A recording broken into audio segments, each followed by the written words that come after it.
over here, we will try to understand the difference between the CP-OFDM and the DFT-S-OFDM. So the basic idea of using two different OFDM types are that in the downlink, we are going to go for CP-OFDM or the cyclic prefix OFDM, whereas in the uplink, we are trying to utilize DFTS OFDM. So basically, both uses over here, if you understand, in particularly, both of them are going to use IFFT plus CP insertion over here. But the difference is going to be with the DFTS OFDM is going to add a DFT pre-coding step before the subcarrier mapping. So when we try to understand, already we are trying to understood the CP-OFDM over there, but the processing chain of CP-OFDM, if you are trying to understand, basically the processing chain would consist of data, then followed by the subcarrier mapping,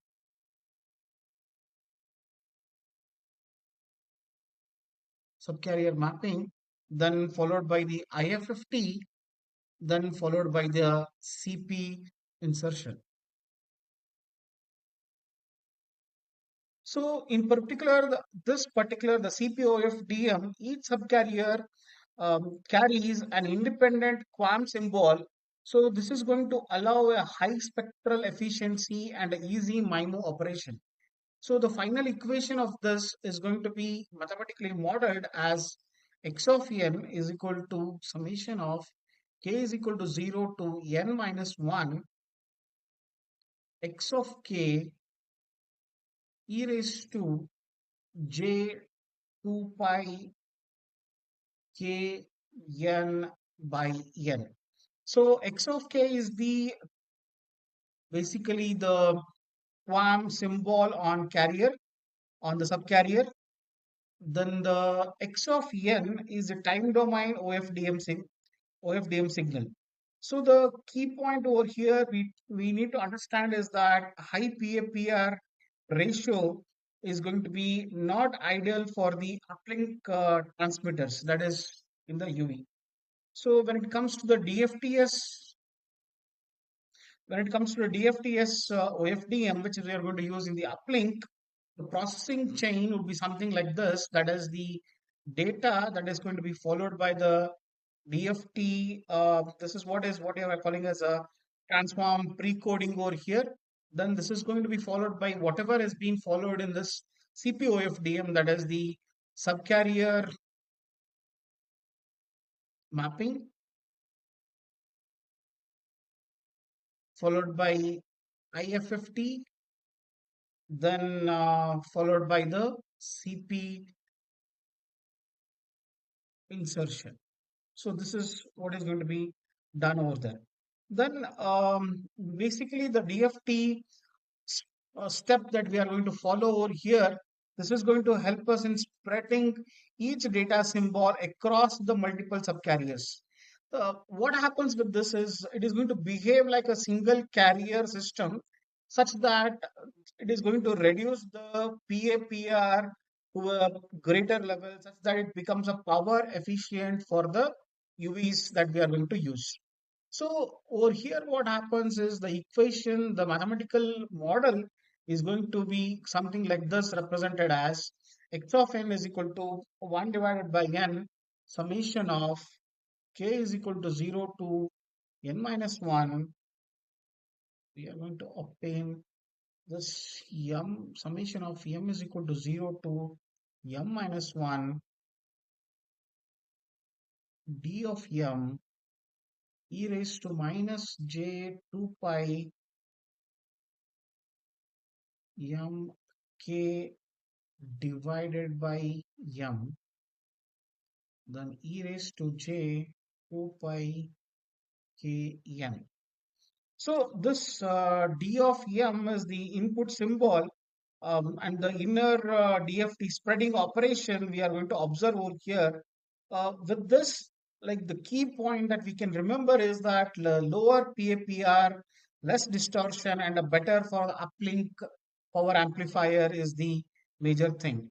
So with this, what happens over here is the CP-OFDM when it comes to the use cases as such, it is going to be handling the EMBB downlink MIMO signals very efficiently, whereas the DFTS uplink is going to be more efficient, power efficient system for the uplink. And when it comes to the what do you call the complexity of this is slightly lower over here, whereas this is slightly higher complex system for designing over here. But the main thing will be with the PAPR ratio over here. This is slightly higher, whereas the PAPR ratio is lower over here. So this is what is the main difference. And one more difference, as I mentioned, the transform pre-coding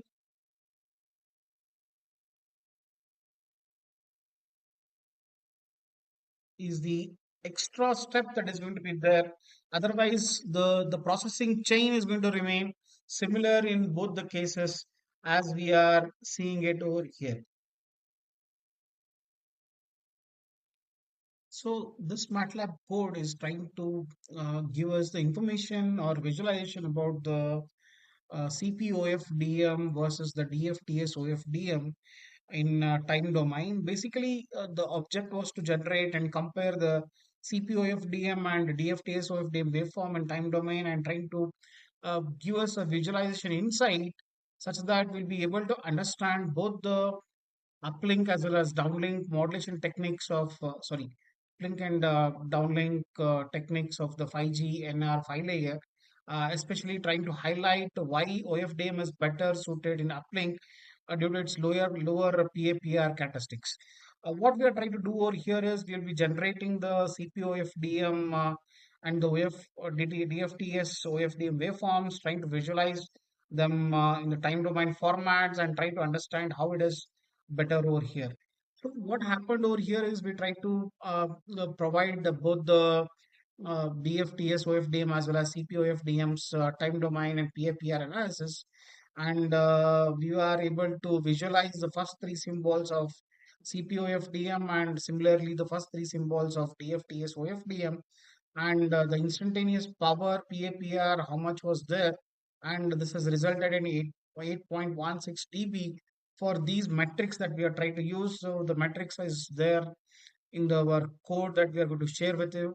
And the DFTS OFDM is going to give a PAPR of 6.30 dB, which you can compare these two and try to understand how this is better over the CP-OFDM.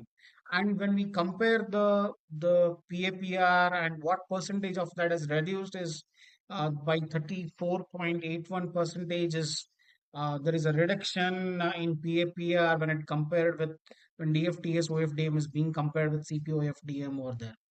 And finally, we try to draw the probability PAPR threshold values, and with respect to the PAPR over here, the CCDF waveform has been put forth, wherein we try to understand both the graphs, how they are interacting when they are going to be compared with this respect to the CCDF of the PAPR over there. So these are the results that we have got, and over here it clearly showcases that PAPR for DFTS OFDM is better than CP-OFDM over there. So there is a considerable reduction of 1.86 dB when we are trying to run this on the Monte Carlo simulation of for the PAPR analysis. For somewhere around 1,000 trials we try to do this.